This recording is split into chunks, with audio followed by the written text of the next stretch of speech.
आज की इस विराट सभा में मंच पर विराजे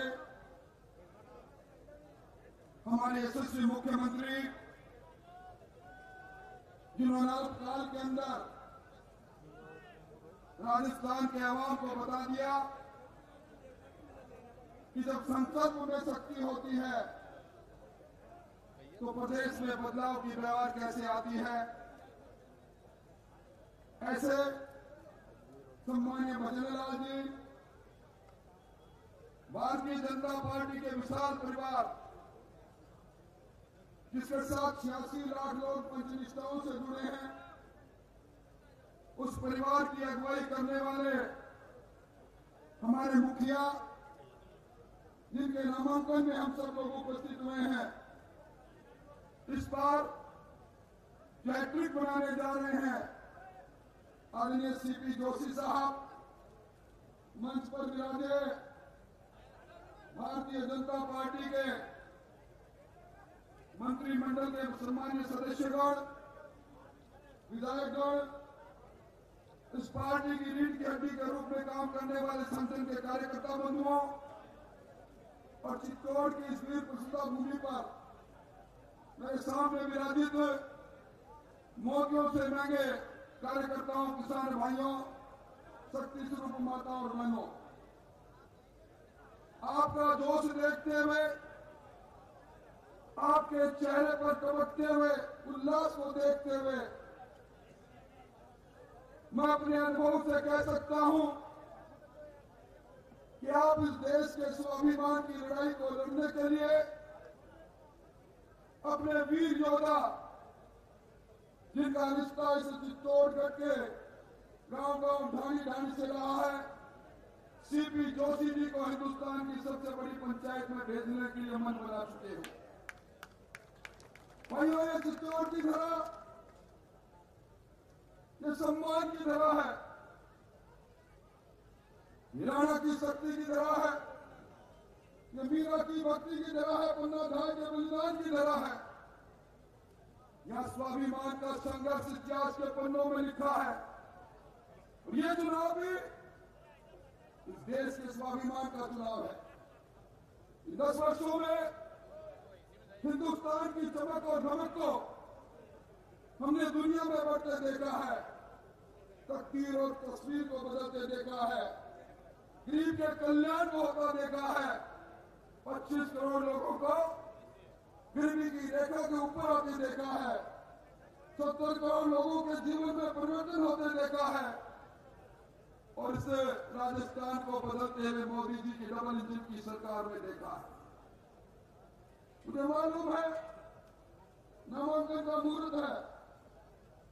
पर मैं एक बात कह सकता हूं, सीपी जोशी जी आप बड़े लक्की है, आपका पग बड़ा लक्की है। राजस्थान में आपने जंगल राज को समाप्त कर दिया और जब आप लक्की हो, मुझे लगता है मुझे कह देना चाहिए कि सीपी भाई लक्की है, लाल बत्ती पक्की है। तो ऐसे सीपी भाई के लिए आप सब लोग आए हैं। मैं कार्यकर्ताओं को एक बात कहना चाहूंगा, सीपी जोशी को राजस्थान पुकार रहा है। मैं भी बैठे बैठे आमंत्रण कर रहा था, 5 तारीख को चूरू में दुनिया के लोकप्रिय नेता नरेंद्र मोदी जी आ रहे, आपको आना है। मुझे कह रहे थे कि मैं मेरे लोगों के बीच में कभी जा नहीं पाया। मैं उनको कह रहा था कि एक एक बच्चा, एक एक बहन वो सामने बैठी है, ये सीपी जोशी बनकर अलग जगाने के लिए बैठी है और 400 पार सीटें लाकर इस हिंदुस्तान के अंदर एक बार फिर मोदी सरकार इस बुनियाद को रखने के लिए बैठी है। भाई, कांग्रेस की भगड़ आपने देखी, आपके पड़ोस में टिकट कांग्रेस ने दिया। पहले टिकट के लिए लोग लाइन लगाते थे, अब कांग्रेस में टिकट छोड़ने के लिए लाइन लगी है। राजसमंद के अंदर सुदर्शन सिंह जी ने कहा, मुझे टिकट क्यों दिया, मुझे मैदान में उतरना नहीं, टिकट अपनी वापस ले लो। जयपुर राजधानी के अंदर जिन सुनील शर्मा साहब को टिकट दिया, वो 3 घंटे से आलाकमान को ढूंढते ढूंढते उनके दरवाजे में गए और लिफाफे में टिकट रखकर धन्यवाद करके बोले, मुझे क्षमा करो, मुझे बलिदानी जत्थे में नहीं जाना। झुंझुनू के प्रत्याशी कल बोल रहे थे, मुझे बलि का बकरा बनाया गया है। ऐसी अंदर कांग्रेस में मची है। इसलिए हम सबको मिलकर, जिन्होंने भगवान रामलला का मंदिर बनाया, जिन्होंने धारा 370 समाप्त करके कश्मीर की बेड़ियां काटी, जिन्होंने बिना मांगे राजस्थान के किसानों को 22,000 करोड़ रुपया किसान सम्मान निधि का दिया, जिन्होंने राजस्थान के अंदर 22 लाख लोगों के गरीबों के सर पर छत दे दी, जिन्होंने राजस्थान के अंदर 1 करोड़ 3 लाख लोगों को मुफ्त के अंदर पिछले 2 साल से अनाज दे रहे हैं, तो राजस्थान के अंदर सीपी जोशी जी की अगुवाई के अंदर बदलते चित्तौड़ को देख रहे हो, इस चमचमाती चित्तौड़ को देख रहे हो, हाईवे से जुड़े हुए नेशनल हाईवे बनते हुए देख रहे हो। ऐसे समय में मेरा तो आपसे एक ही निवेदन है, आप सब लोग सीपी जोशी बनो और सीपी जोशी जी को ये कहो 25 पूरा करने के लिए आप आओ सीपी जोशी जी और पूरे राजस्थान में आप जगा दो। मैं ये बात जगदुआरी से कह रहा हूँ, पिछली बार का जो अंतर था 5,63,000 का कितने का, सीपी जोशी जी,